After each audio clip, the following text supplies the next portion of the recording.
This is a story of how one person can make a difference, how one man's perseverance and determination made it all happen, how one man's vision to build a world-class high school band became a reality and positively impacted the lives of hundreds of students from 1965 to 1980.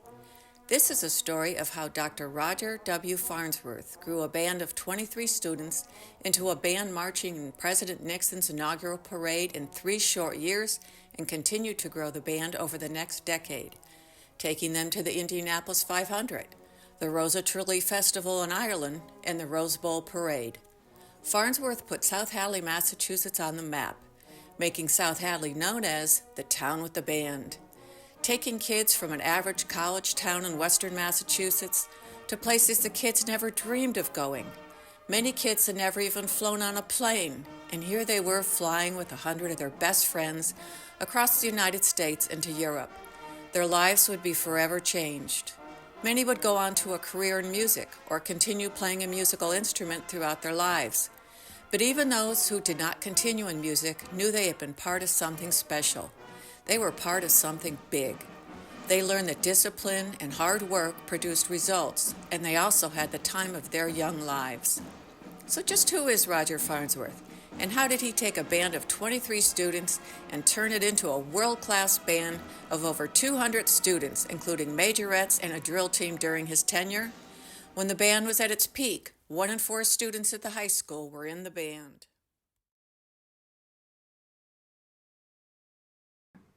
My name is Roger Farnsworth. I was the director of music. I did all the music at the high school for 16 years, from 1965 through 1980. So, and it was one of my goals. I thought, people are going to say, South Hadley, Massachusetts, the town with the band. The first day that we met down here in the band room, and I said, well, that was the first time I met, and I wanted to know who played what, and the kids, Bob Malik and Little Battersby, played trumpet. And I said, well, we need to have some sound on the bottom, and they were willing to play baritone horn and to switch around and get kids to play the tuba, get some basis for the sound. And they right off the bat, they were willing to do whatever I asked them to do. And they didn't know what they were doing. In fact, there was a guy named, I remember hearing him, Peter Matusik. You remember Peter? Oh, yeah, sure. Peter played trumpet. He was the best of the trumpet players at the very beginning. And I remember him saying, it sticks out, this guy means business. And I thought, I heard him say that to somebody in the band. I thought, now that to me, that they were buying into it, and that guy means business.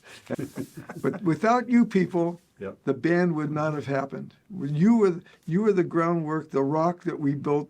We built that Tiger Marching 100 that was able to do things that they never dreamt they could do. But without you, it would not have happened. Well, one of the deals that I made with the superintendent was that I'd have to be allowed to teach, and so I don't remember this. I don't remember the number of periods that we had, maybe 8 periods a day, and I had band, a theory class, a freshman choir, and a concert choir. But that would leave about 3 or 4 periods a day that I could then write a note to get the kid out of class to come for lessons. And that later developed into a schedule where every kid in the band was scheduled down 1 period a week for a lesson, and if that was something that the school voted, and they voted to allow them to, because I would have it on a rotating schedule, so you'd miss 1 class every 4 weeks. Once a month you'd miss it, but I would see them every week, but a different period of those 4.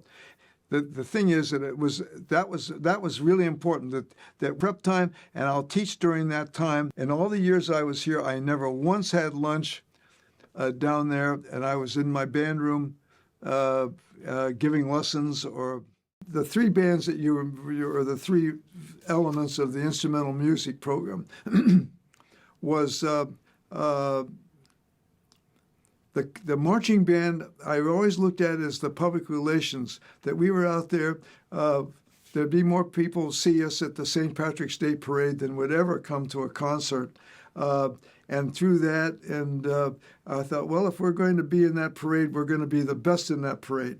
And we did what it took, and we would do that as a public relations arm, so that we became the town band.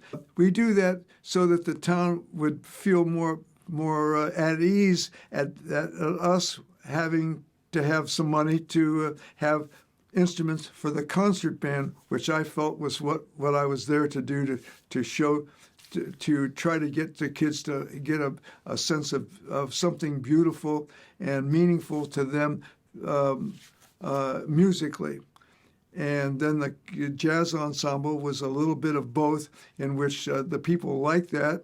I started a group of concerts, the yearly concerts, called junk concerts.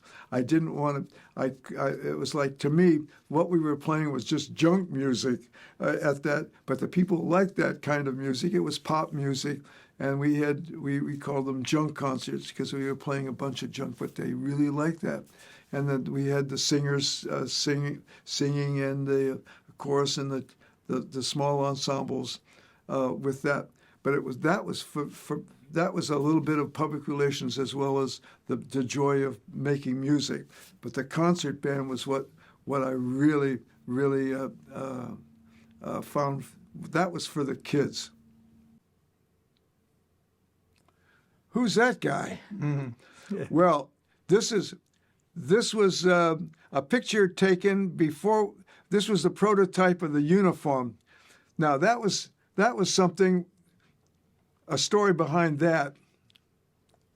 The first day of school, when I went down to the band room and I was trying to just look at things, I saw the uniforms that had been in the inventory. And I said, there is no way in hell that I'm going to dress that band up in those uniforms. Those are going to be gone. And my goal is to avoid the administration forcing that onto me. I'm going to get that band, have more kids in the band than we have uniforms on, and that'll settle the issue. I have to say, it was a kind of conservative uniform, but that overlay that you see on that picture came off, and it became like a tuxedo, and the kids had to buy a continental bow tie. And the bane of their existence was the white spats. It's like, but I'll tell you, the band, and in fact, I've been a judge at the St. Patrick's Day Parade now for the last 25 years almost. And I see a lot of different bands, and I see them around. Not one band do I see that even comes close to the smartness of the looks of our band, the Tiger Marching 100. That was really that was something that I'm really proud of, and so we started the first day of school. John might remember there were 23 kids in the band that time, and we talked about what we were going to do, and I talked a couple of kids into switching instruments to give it more a breadth, more full sound. Than all talk, because they all had flutes and clarinets and trumpets, but there wasn't any trombones to speak. I don't think there were any trombones or any tubas or any lower brass. That we had to get some really some foundation. So I said, well, now who's willing to do that? Well, two of the kids in there were willing to do it. Bob Malik and Craig Battersby said, well, I'll put my trumpet away and I'll take the baritone. I said, well, that's a step in the right direction. So kids, from the very first day, were willing to do what it took to satisfy and I think that I sold it to a point where they realized that they wanted a bigger sound and all that sort of thing. The first thing for me that I can remember is the Miles of Pennies collection, where we just went throughout the town and asking for people to save up their pennies, and we would show up at people's houses and they would have Scotch tape and they would pennies, on every single like piece of tape, and so you just have like these miles and 10 feet of like pennies, and they just like would wrap it up and go into people's houses like all over the town and everything like that to collect money for the new band uniforms. And then there was band candy Yep. that we had to sell. And I wasn't a good salesperson. My father ended up buying most of my band candy because I wasn't selling it. Yeah. I had been selling that band candy left and right. And Roger had a station wagon at the time. He'd go ahead and load in about a half a dozen students, and then he'd drop us off at all different streets, in order to try to come back for another collection. So, yes, we would sell candy, every day practically. Well, that's a whole nother story. A kid named David Wildman who lived across the street from... right across the street. Now, he was one of the smartest kids that would ever been in this school, and he wanted to go to MIT. And he said he'd have to quit because he needed some things. And I said, okay, you walk with me down to my room, and we're going to talk, and I'm going to call the admissions department at MIT, and I'm going to see about this. And I can't remember all the schools that I called, and every one of them said the same thing. And especially as the band got a reputation a little bit more, that they said, oh, the Tiger Marching 100, by all means, stay with that band, because that says a lot more about your character than having a second language. So I said I was the band director at South Hadley High School. He said, oh, South Hadley, that's the town with the band. I said, that doesn't. So there's the answer to that question. Well, I was actually one of the few members of the band, probably originally. When I was in 8th grade, I was playing the clarinet. The high school band was in pretty sad shape, so several of the 8th graders were recruited to play at the halftime with the high school band. So in 8th grade, I was actually at the football games, playing. Aren't you glad we were Tigers? I know I am. I'm remembering the summer of '68. Ramping up to my freshman year of high school. I was only 14. I was the youngest in my neighborhood crew. And many of them who had already been through this freshman initiation rituals were trying to horrify me with their stories. And I couldn't process it. I couldn't figure out how to prepare myself for this. And then mercifully the phone rang. My mom answered. Yeah, he's here. Jimmy, band director, Mr. Roger Farnsworth from the high school is on the phone for you. I got to tell you, I was excited. I couldn't imagine how he knew who I was or why he was calling, but immediately I caught his vibe. I mean, he was very passionate. I sensed that there might be an opportunity to join his band.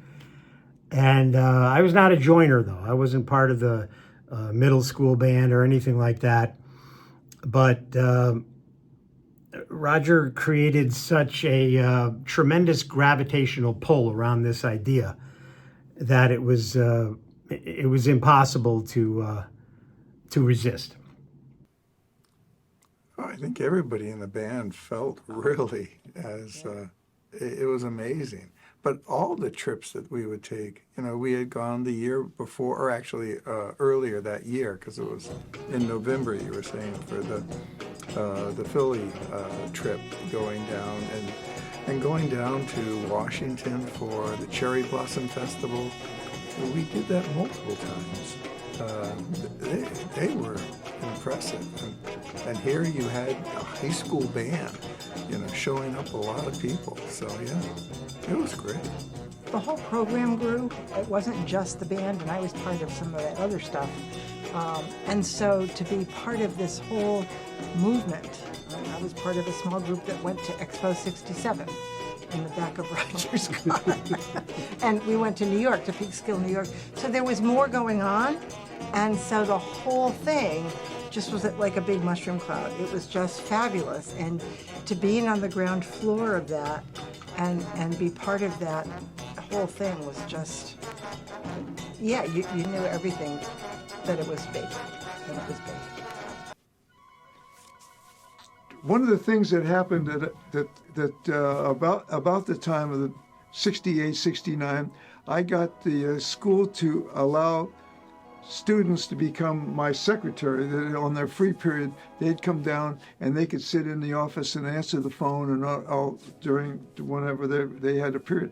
Well, there was a young man that lived right across the street, David Davio. David Davio was obsessed with using that telephone, and one thing led to another, and I can't tell you what the one thing to another was, but he was on that phone every single day. He would call people, and it came into his head something about the inaugural, the Nixon's inaugural, and he took it upon himself that he was going to get that band invited. He found out he called the White House to find out that Mr. Marriott of the Marriott Hotels was the man, the owner of that Marriott was the man in charge of the inaugural festivities and was nominated or appointed by President Nixon. Well, David got onto the phone and talked to this Mr. Marriott constantly.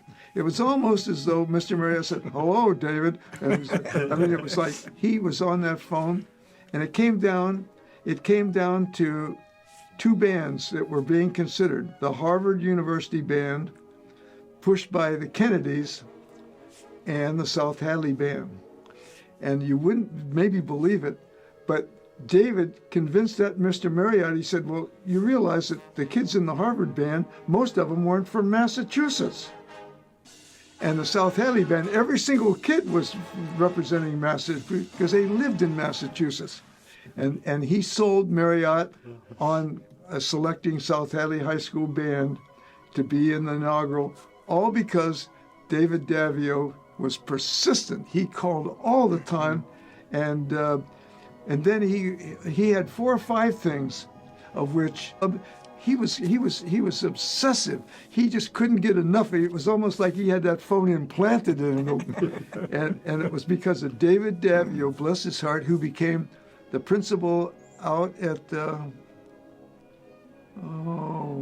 where's Leahy Clinic?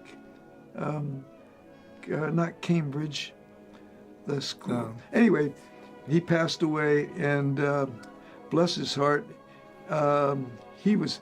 And when he wasn't on the phone, this is not a joke, he called Mrs. Farns because she hadn't started teaching by that time, and she was on the phone. "Hello, Mrs. Farns, what's new?"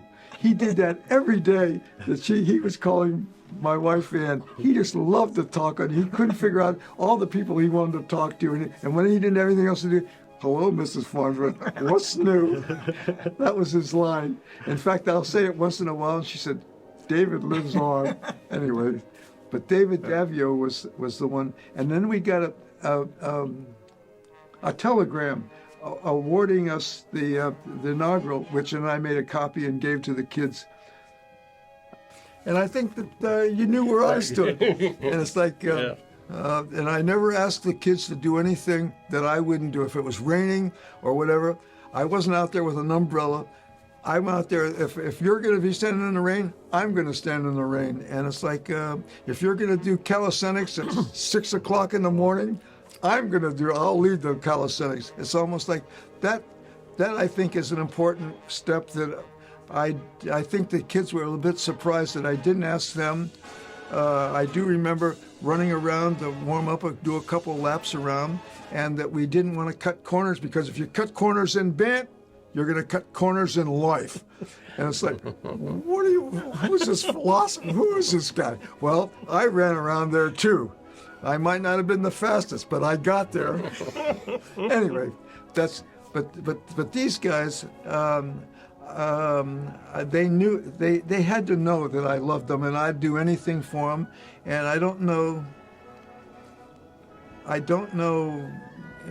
have to think about it as to how many teachers would you have stood out in the rain and do that for? It's like, I asked Paul, I said, how many teachers would stop by? He said, I can't even remember who they were, some of them. Some of the teachers, I don't even remember their name. I can't remember who was involved in that one. That was Victor Gagnon. That's right. Victor Gagnon has a son who is a lawyer. He had his daughter Debbie was a majorette, but she must have been family B because he had an older couple kids, of which one of them was a lawyer and worked in the State House in Boston. And one thing led to another about fundraising ideas. And Victor, we talked about bingo because I thought, well, maybe we should be a Catholic church because all the Catholic churches had bingos. And in my characteristic stumbling about it, thinking, well, how are we going to get a Catholic cross in our band room in there?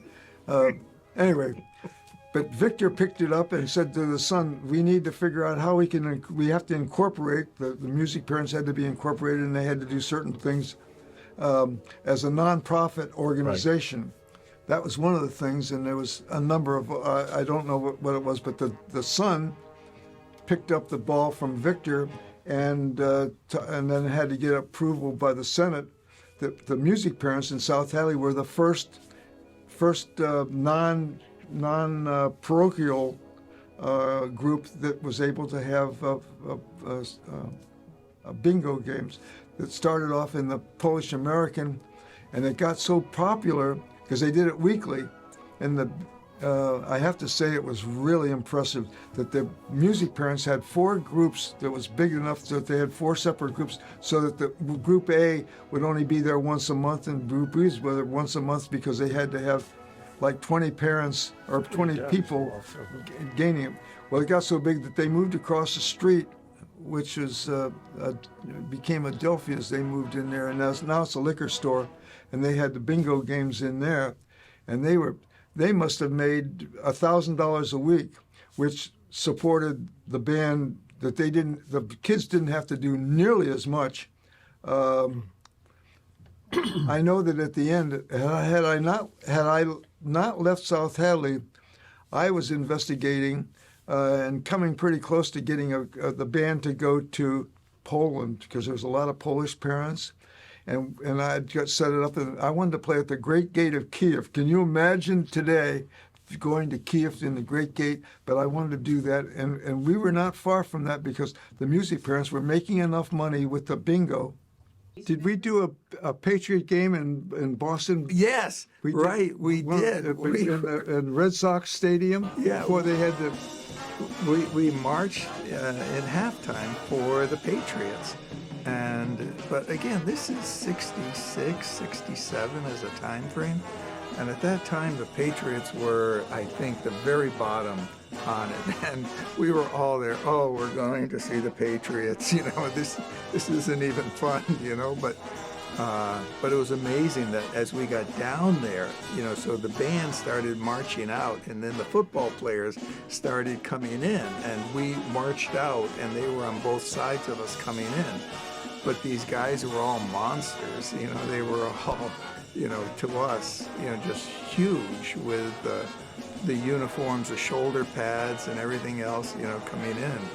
And, we were awed just by the strength and the power that these guys were. And but yeah, it was fun. We actually marched at the Patriots in their halftime. We were their halftime. So we were, and it was on TV then. Yeah. So yeah, it was cool. The program that we had will never be duplicated. And I don't know if people today can appreciate what we did for this town that many years ago. I mean, we had athletic teams that did well. Nobody put the town on the map more than we did. I mean, that's... Not even close. Not even close. No. And I can speak, as 20 years later being on the school committee, we tried, to see what we could do. to be able to possibly revive the program, because unfortunately this was 10 or 12 years ago, and at that time there really was just a skeleton of what we were able to enjoy. And unfortunately, with scheduling, with AP courses, and frankly with a lack of commitment from the town, you're never going to be able to have a shining apple like we were able to do when we were here at school. There's something about the loyalty to the group. And the commitment. There's all kinds of those issues like that I think that it wasn't necessarily me, because I think it came from within, because it started, I might have started it, but it kept going that you were not going to accept the guy next door not carrying his load. And it's like that is really impressive that we were in this together. Well, Eddie articulated better than I. In fact, I remember that there was an overflow crowd in that town hall meeting, and Ed somehow got weaseled himself into there that he was gonna sell it, and he did. He was articulate, and he gave to the points, and it's like his thing sticks out in my mind. I'm mumbling here a little bit. Was that Eddie said, "Well, school committee, you're either with us or you're against us. Now, what's it gonna be?" I was a little brash when I was younger. He sold it. Before too, when I first started, our band camp was I think 2 weeks long, right? From like 10 to noontime at the football field, or 9 to 11 or something. And at the end of that, you felt you accomplished quite a bit, but nothing compares to band camp. I mean, this was a full immersion type of thing, and the difference coming out of this was monumental, just unbelievable. I didn't get a chance to go to summer camp as a kid. I really wanted to.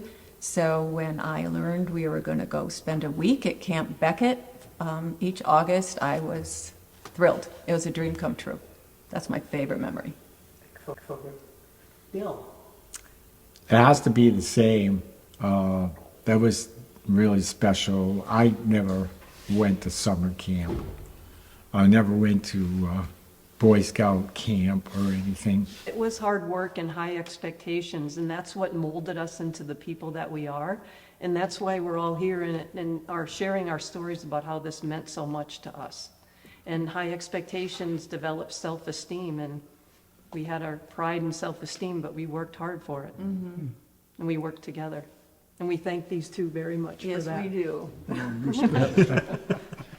Well, I love to swim, and so I thought I would invite Al LaFlamme out in a canoe to go out on the lake. And we were fully dressed, and when we were a bit of a distance away from the dock, and I thought far enough away where no one could see us, I said, Al, let's just pretend we fell in the water. So we both just kind of fell in the water and swam around. And then we came back, and who's the first one at the dock? Roger. And he was so mad at me.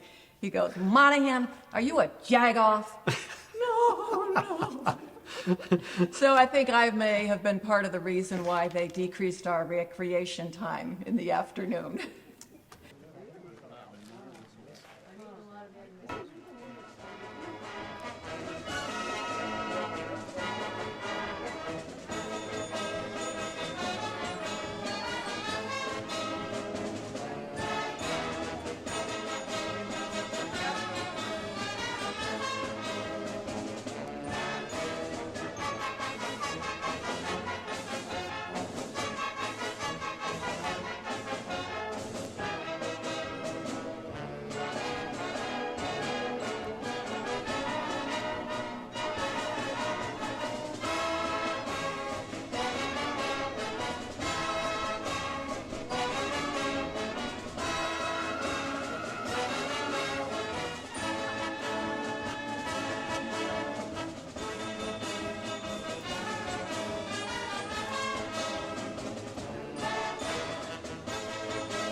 My name is Frank Fuller. I was the Associate Director of Bands for the South Hadley High School Marching Band and Concert Band. I was here from 1969 to 1978. Excellent. Yes. Well, this is a rather convoluted story, but I was working at a camp in Maine that summer. I'd graduated from Indiana State, and I decided I wanted to go to graduate school at UMass, that their School of Education had quite a new program. So I moved out here with that in mind. So I was working at a camp in Maine as a dishwasher. And I was talking to the head cook, and she said, my friend who works in the kitchen in South Hadley said the music teacher there just resigned, and there might be a job there. And I said, oh, okay. So what's the address? I said, well, I don't know. It's just, I couldn't get the address, but I sent it to South Hadley High School in South Hadley, Massachusetts. Well, that'll get there.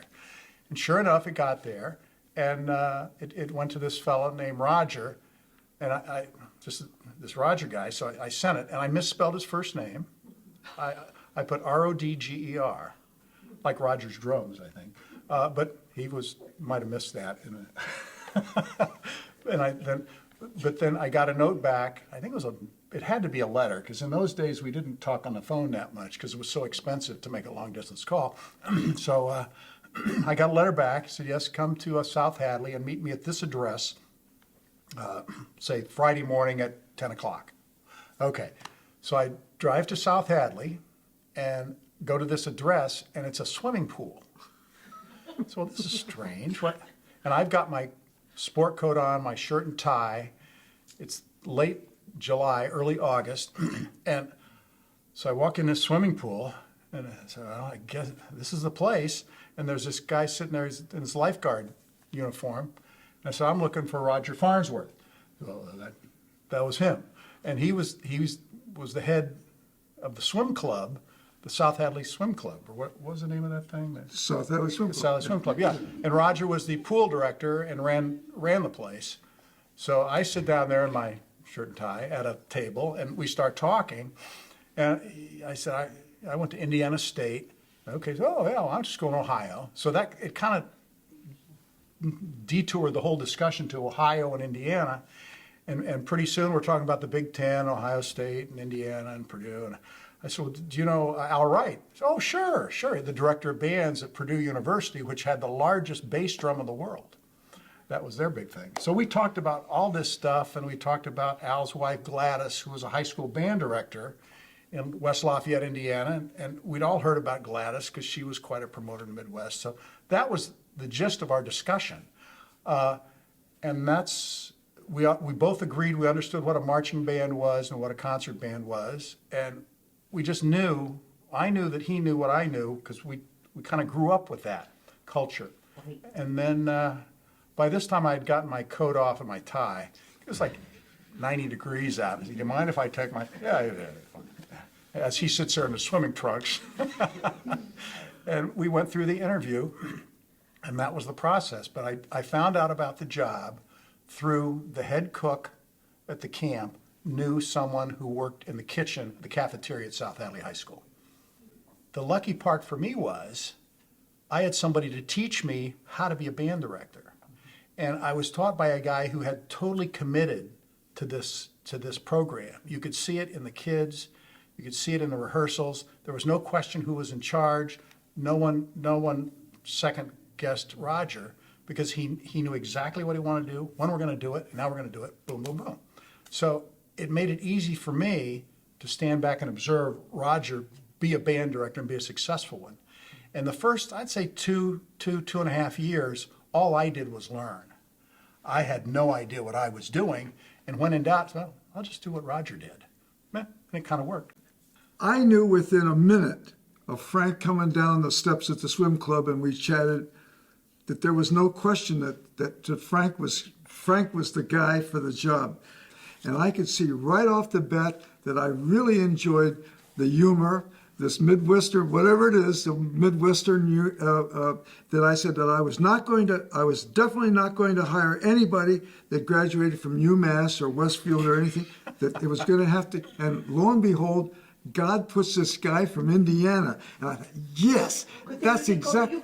That's right. That's exactly what I wanted. That I wanted to work with a guy like this guy, and I could tell. Forget about talking about the bass drum at Purdue and all. Just chatting with him and the sense of humor. And I thought, now that's my guy. Right there's my guy. And I honestly don't recall that. I do know that the band, a representative from the Rose Bowl, maybe two, came to South Hadley and wanted to see what the band was all about. And I guess they auditioned in their own way. Everybody that was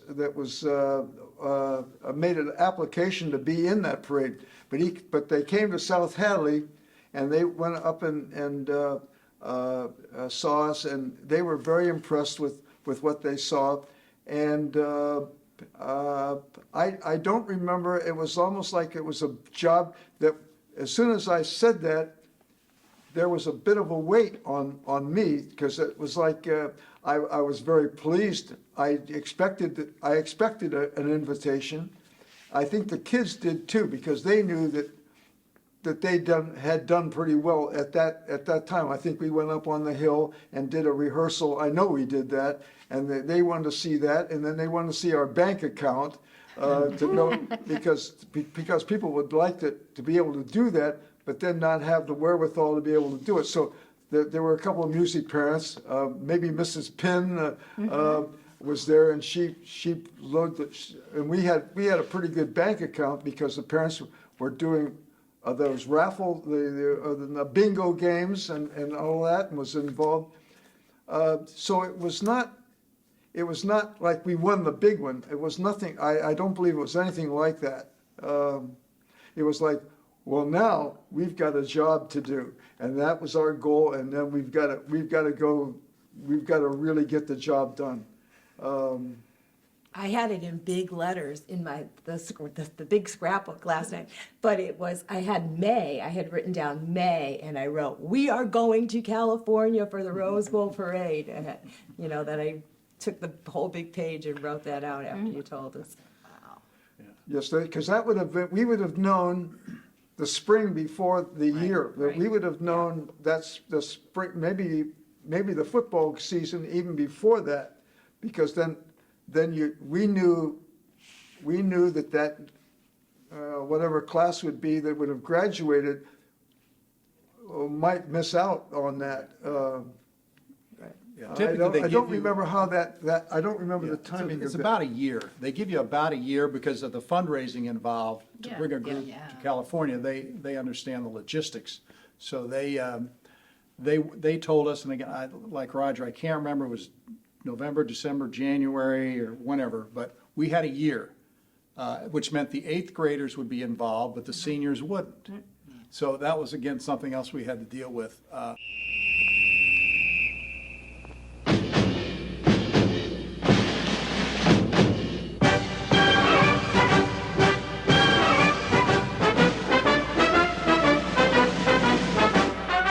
And now, to bring you the excitement of the 85th Annual Tournament of Roses Parade, here are Dick and Jerry Enberg. Joined us to start this new year in the right way. From Pasadena, California, the Tournament of Roses Parade number 85 in the year 1974. And from Massachusetts comes the South Hadley Tiger Marching 100. Actually, there's 191 members in the band, South Hadley High School. They started just 10 years ago, and they had only 24 pieces, but boy, they've grown, and they sound good.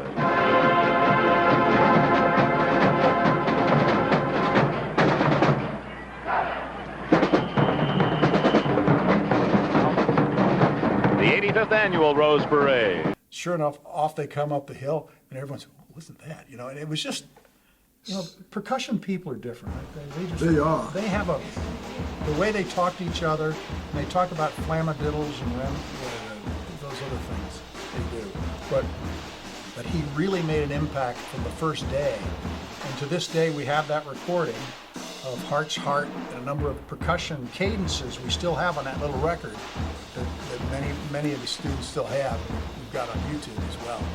I think the thing that, looking back on band now, is the life skills that we all got while we were here. And from to be early is to be on time is to be late was to be never. And if you were late, you were running laps, or you were in serious trouble. You just didn't ever be late. And that forced us to make our parents on time because we didn't want to be late. The fight for music goes on to this day. And I think music is so important to so many students because, you have people who are on sports teams. Band is really like a sports team because you're all depending on each other to be at the right place at the right time. And came the opportunity at the end of 8th grade to try out for majorettes, which I did. And I was extremely excited that I had made it because I had just spent 9 years in parochial school in Holyoke. And I knew no one coming to high school. And all of a sudden, I try out for the band, I'm a majorette, and I have, 200 new close friends in a matter of days. And their friendships, a lot of people, that I still see or speak to today or just run into, and everything comes flooding back because they were genuine friendships and they meant a lot. And I feel that what allowed us to get to the level that we did was hard work, discipline, and teamwork. And those are three things that Roger and Frank instilled in us. And they definitely made me the person that I am. And personally, it not only helped our team, but it helped the individual in me. And I was a teacher for 35 years, and I often shared with my students the fact that I was in the band and where we went, the Rose Bowl, and different things that we did. And if they weren't involved in an organization or team, that I strongly encourage them to do that because it really is an experience that it just shapes the person you are. And the band means so much to me that I told my husband that if I go before he does, don't forget to include in my obituary I was part of the South Hadley Tiger Marching. But yeah, it was a great experience. I didn't really appreciate, and like Carol said, it just seemed like a normal thing to do. And the things that we did, and it's not the normal thing anymore. I mean, sure, you can go to a few things, but the places that we went to, overseas, halfway across the country, it's just those opportunities, they just don't exist like that anymore. And I just appreciate everything you guys did for us. And personally, and music has stayed with me my whole life. I'm still playing in community bands with Carol. And I'm surprised that Carol didn't mention that although she didn't pursue music as a career, she is a community band director. She is director of Ludlow Community Band. And I'm in there. I played in South Hadley, Westfield, Florence, and it's great. And being retired, I need stuff to do, so 3 nights a week I'm out playing.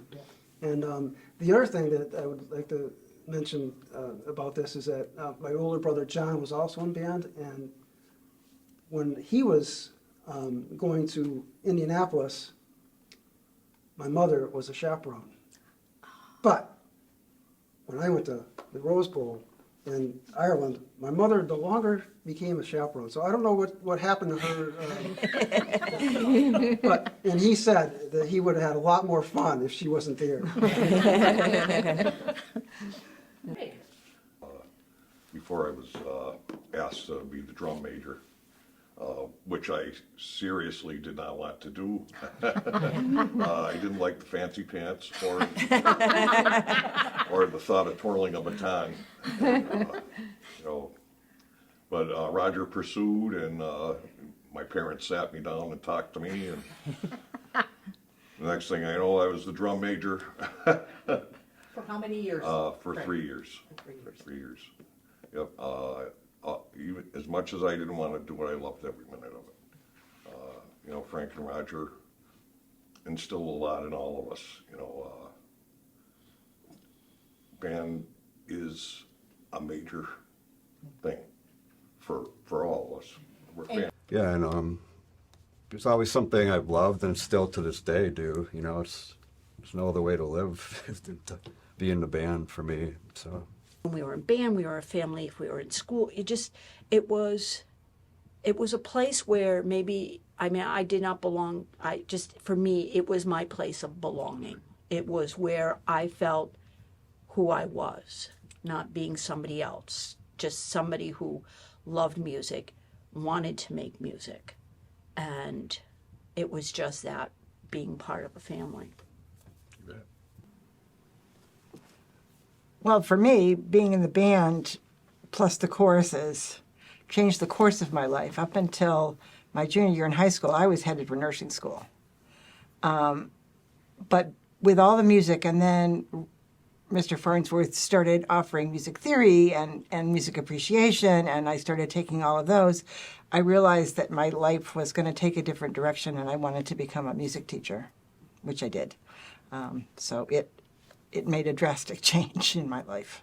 Yeah, what it probably gave to me was almost hope, and I'd kind of say hope in that in '65, I knew the high school band was not much. In 8th grade, I was playing clarinet, and the music instructor there had enlisted us to play in 8th grade in the marching band simply because they didn't have enough. Yet, Roger Farnsworth came, and within a few years, literally, I mean, in '69, we marched for the President Inaugural Parade, and you're looking up, and not that far away is the president, or the president-elect, and you're sitting there saying, wow. So, but all of that was done, by one person. The whole idea is that, one person can actually make a change, and it can be for better or worse. But the idea was that, Roger Farnsworth had really brought and coalesced the entire group into a very, very functioning thing. And now, I've been a professor for, I don't know, more than 35 years, and I'll retire next year. But I'll always tell all of my graduate students, you've really got to grab on, figure out what it is that you want to do and how is it that you're going to make it happen. But the idea that one person can actually make that happen, it does exist. And, so I'm still always encouraged with what I do. And for me, it's turned into a lifelong endeavor. So I think by senior year, trying to figure out what to do with life, and with Vietnam going on in the background, and there's always that part, and not really knowing what I wanted to do.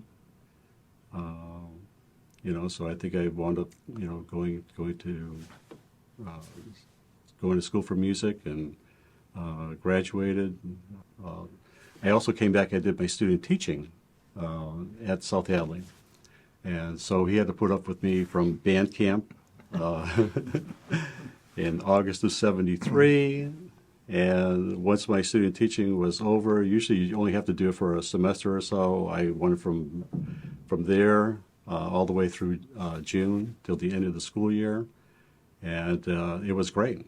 And it also gave me the opportunity to work at the different levels, from elementary kids, just getting them to go and establishing a good foundation, working with Frank Fuller at the intermediate school. And I had two of his sons. I had John and James were playing in the band. So you had a fine trombone player, a fine bari sax player, and so that was great. Doing the after school program on Thursday afternoons with Jerry Bellows, doing the elementary all town band, and and I just loved that idea, just like giving lessons, helping the kids be better musicians. So that year doing the music checkoffs, the kids having to memorize their music for all the football games, and being part of that experience really set the tone for what was to come later. Well, I just, the dedication to working hard and goals, very goal-oriented, having certain goals and working in steps towards that, which I find, since graduating band and getting to where I'm at, that's not a given with people. A lot of people don't get that. They may get a goal thing, but how do you get there? The various steps. And personal responsibility. There were no whining, no excuses. Yeah. If you screwed up, you had to figure out a way to make it right. Those are huge life lessons. Huge life lessons. Grateful, eternally grateful for that. Yeah, and I think like for the majorettes, we developed our own routines. We had to work as a team. We had to agree on what we were going to do and make sure that it was all in sync. We were independent in that, and we didn't crash with that independence. We were able to make it work and win at competitions. We actually, went and competed as a group and won several times, and then expanded it so that we had flags on our batons, or we were twirling 2 batons or whatever, but it was just that cooperation, you say, and that responsibility. You never dropped the ball. You just didn't. You really felt that you had those other people depending on you, and that you were going to make it work. I think we all realized how important each group was to our overall excellence. From the drill team to the majorettes, and then eventually we had flags and things, but it was a very cooperative thing. I have 2 children, and they both were in the band, and it was a small regional school district. They did not have football, so they had soccer.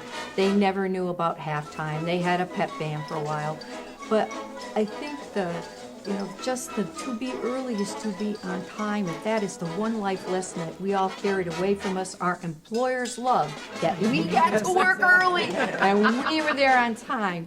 And recently my mom passed away, and as we were there at the graveside, Sue and Carol were behind us, and I heard Roger's W. Farnsworth's voice, and I went, oh my gosh, Roger W. Farnsworth. And my 2 kids who were in front of me just stopped because they'd never met him. They've heard about him all this time and, lived the to be early is to be on time. And it was just like, you existed. All of those tales were true, and oh my gosh, here you are. And in true form, he hustled right from there, ran to his car. And that even said, we didn't drag our feet. We hustled to where we were going. So, life lessons that, yeah. I have a great story about to be early is to be on time. My husband and I play trumpet, and we were asked to play Shelley Boulay Brzezinski's daughter's wedding, and the wedding took place down in New Orleans.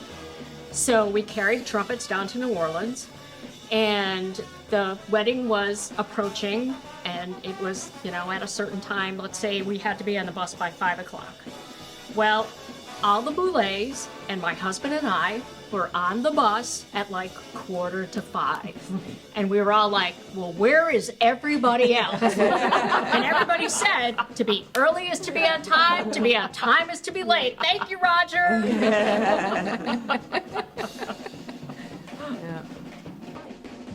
Okay. And I thought about this a lot, and it's 2 things: the band, music, and Roger himself all had an influence on me. I don't know where I would have ended up, to be honest, if I wasn't in the band, and always had that to go back to. I still play to this day. I'll go home and play after this, and just the therapeutic thing, it helps me keep going. No, I think that it's great that we've been able to, not very many of us actually even communicate with teachers, I don't think. And I think it's safe to say that Roger, has affected us not only when we were in school, but throughout our lives. And I've been happy to call him a friend for my whole life. And what does being in band mean to me? The short answer is everything. It's become my life. It's become my career, my passion.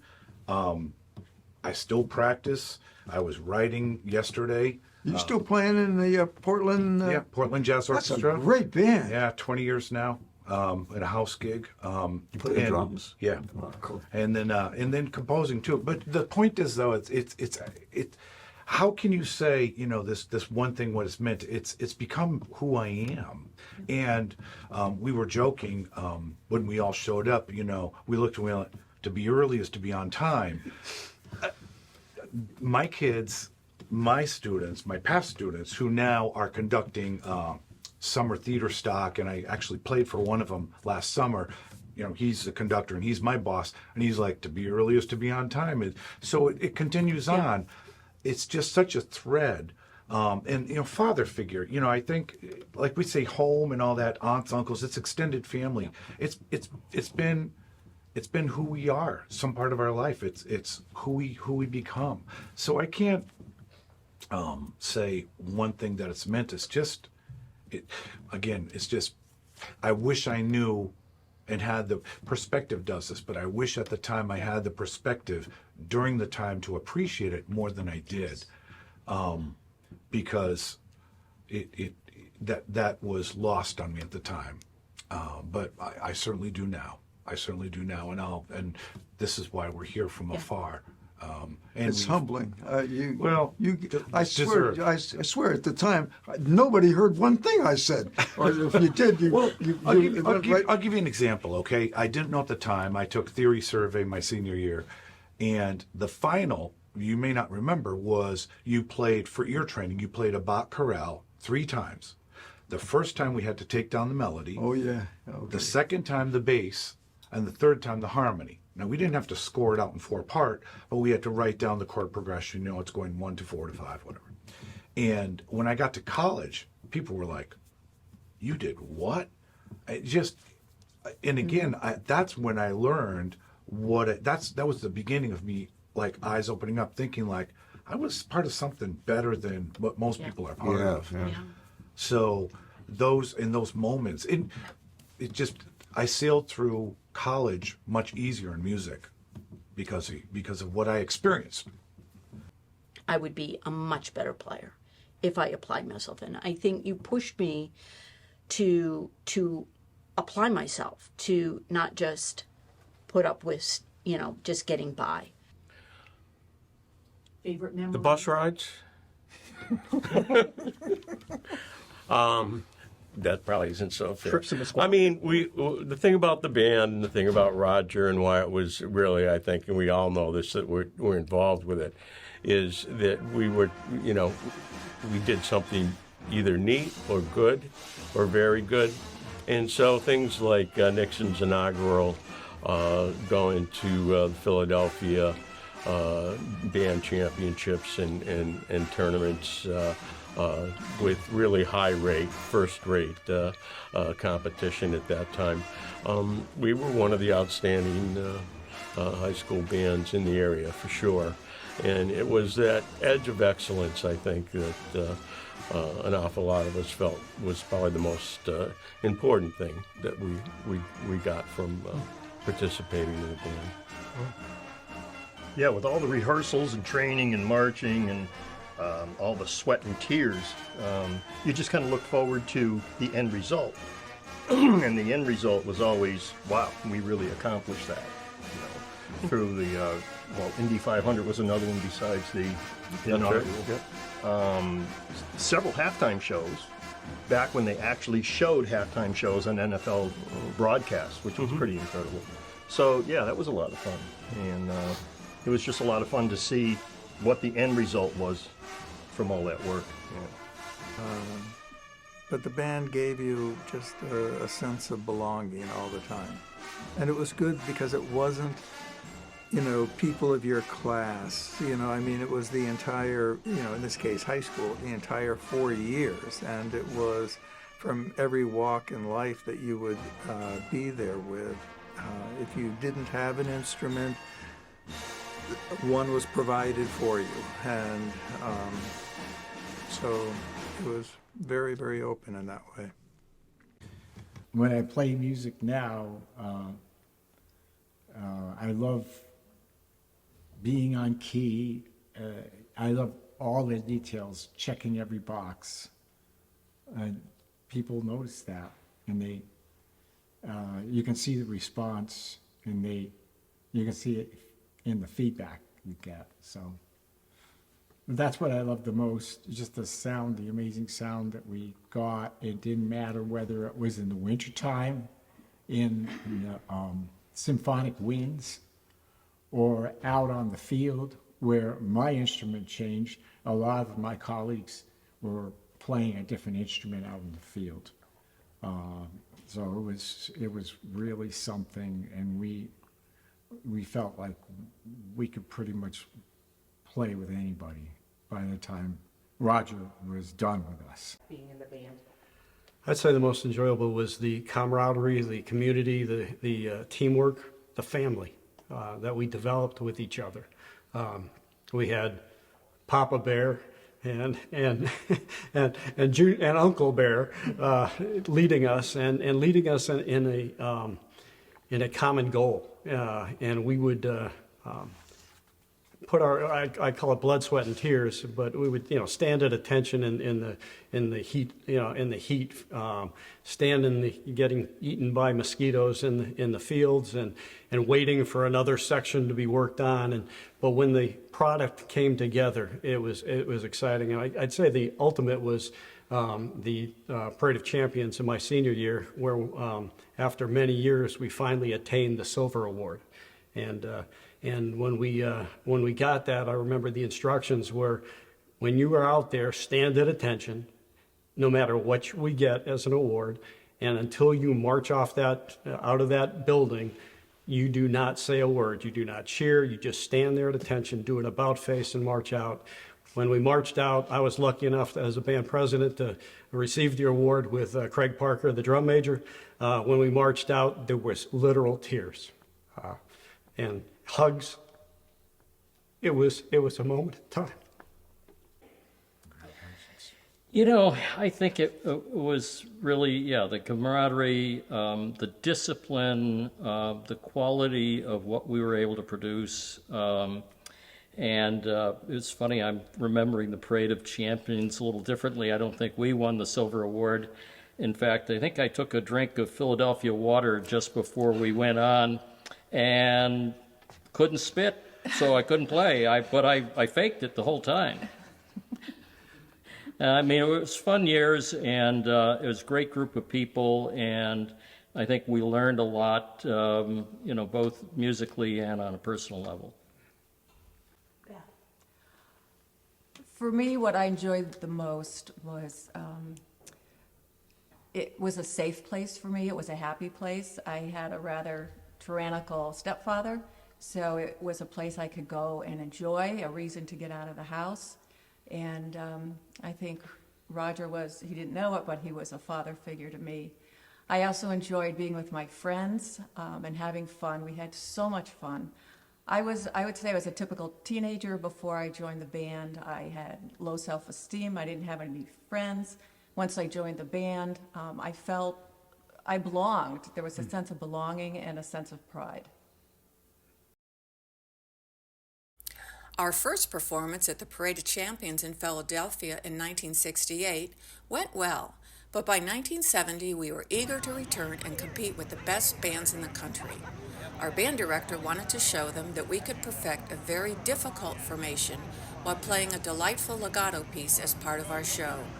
When the peace sign formation was designed in 1970, we were 1 year away from Woodstock and in the heat of Vietnam. This was the very first TV war in which we could see footage of the fighting directly from Vietnam on the nightly news, and the public support of the war was rapidly waning. The peace sign is a very difficult formation requiring precision from each and every band member to achieve the exact angles and curves. We did not set out to make a statement with this formation, but rather to demonstrate the skill and precision required to perfect such an image. It was creatively paired with J.S. Bach's Jesu, Joy of Man's Desiring, and we were quite proud of our performance. Unfortunately, the review process at the competition involved a military inspection, adjudicated by military brass who took exception to our peace sign. One inspector, a gunnery sergeant, was notably stern.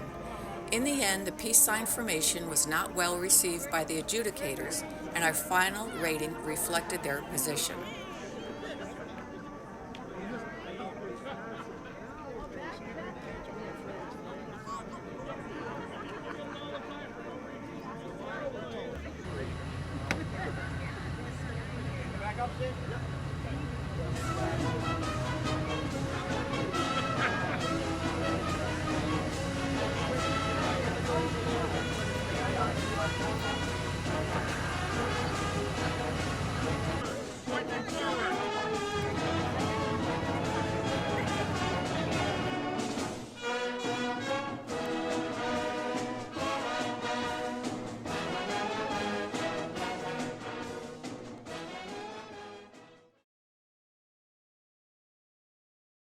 So I could go on and on about this Farnsworth force of nature that lit a fire within me. It served me very well my whole life. It still burns. And, you know, I think most of us were similarly inspired and feel grateful for Roger and the many experiences that he exposed us to, which were very influential during such impressionable years.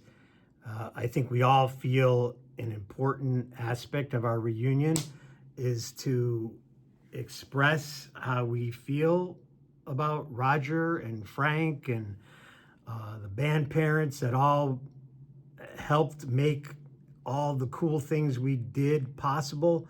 And for the drummers, there was Herb Hart, who taught us how to be, well, we thought we were cool, even cooler. You know, he taught us how to be better drummers, I'll tell you that.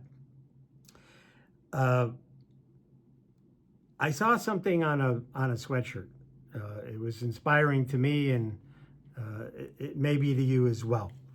It said, "Remember, always be yourself, unless you can be a tiger, and then always be a tiger."